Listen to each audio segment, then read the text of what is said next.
Assalamualaikum warahmatullahi wabarakatuh. Perkenalkan, nama saya Febrian dari kelas C2 Prodi Akuntansi dengan NPM 10121053. Saya adalah salah satu mahasiswi dari Universitas Teknologi Digital. Video ini dibuat untuk memenuhi penugasan evaluasi tengah semester mata kuliah manajemen keuangan. Dan di video kali ini saya akan membahas mengenai analisis rasio terhadap laporan keuangan. Selamat menyaksikan. Terima kasih. Nah, pada kesempatan kali ini saya akan membahas mengenai rasio manajemen utang. Nah, rasio ini memberikan gambaran kepada kita ya terkait cara perusahaan mendanai asetnya serta kemampuan perusahaan untuk membayar kembali utang jangka panjangnya. Seperti yang telah tertera di layar kaca Anda bahwa untuk rasio manajemen utang ini ada dua, yaitu satu rasio total utang pada modal dan yang kedua adalah rasio times interest earned. Untuk rasio total utang pada modal, ini rumusnya adalah total utang dibagi total modal.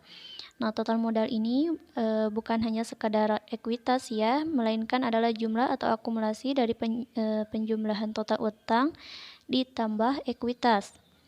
Tertera pula di sana untuk rata-rata industrinya sebesar 38,4% dan untuk rasio times interest earned ini rumusnya adalah EBIT. EBIT itu adalah laba sebelum pajak dan bunga dibagi biaya bunga.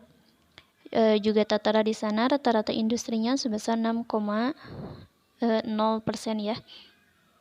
Di sini sudah terdapat contoh laporan laba rugi dan laporan posisi keuangan dari CP Cakrawala per 31 Oktober 2015.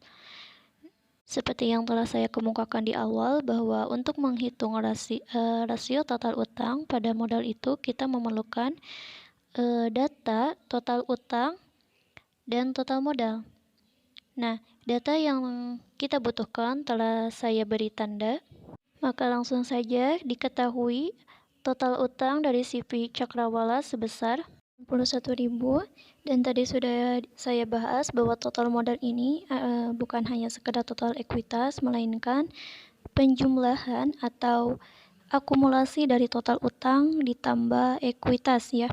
Tadi total utang itu sebesar 91.000 dan untuk ekuitasnya itu sebesar Rp464.100. Maka untuk total modal di sini sebesar Rp555.100. Langsung saja kita masukkan ke rumus total utang tadi 91.000 dibagi Rp555.100. Ini adalah 0,16. Nah, ini dinyatakan dalam bentuk persen, maka kita kali 100, maka hasilnya 16%. Maka kesimpulannya, dilihat dari rasio total utang pada total modal, perusahaan atau CP Cakrawala ini dinilai baik dalam mendanai asetnya serta mampu untuk membayar kembali utang jangka panjangnya. Karena rasio yang ditunjukkan ini kurang dari rata-rata industrinya yang tadi disebutkan adalah 38,4%. Rasio total utang pada total modal kenapa semakin rendah nilai rasionya itu malah semakin baik karena itu artinya perusahaan lebih mengandalkan modal daripada utang dalam menjalankan bisnisnya. Lalu seterusnya ada rasio times interest earned. Data yang kita gunakan atau kita perlukan adalah EBIT. EBIT ini adalah laba sebelum pajak dan bunga, itu sebesar 88.100.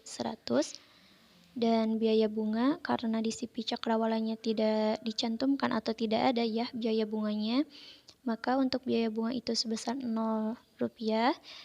Langsung saja dimasukkan ke rumus EBIT dibagi biaya bunga. EBIT-nya Rp88.100 dibagi 0%, maka hasilnya adalah 0 ya.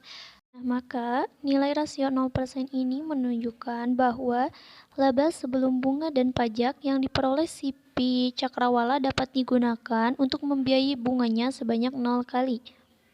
Nah, mungkin hanya sekian yang dapat saya sampaikan. Kurang dan lebihnya saya mohon maaf. Apabila ada kritik ataupun saran, bisa langsung tulis di kolom komentar agar saya juga bisa mengoreksinya. Terima kasih telah menonton. Wassalamualaikum warahmatullahi wabarakatuh.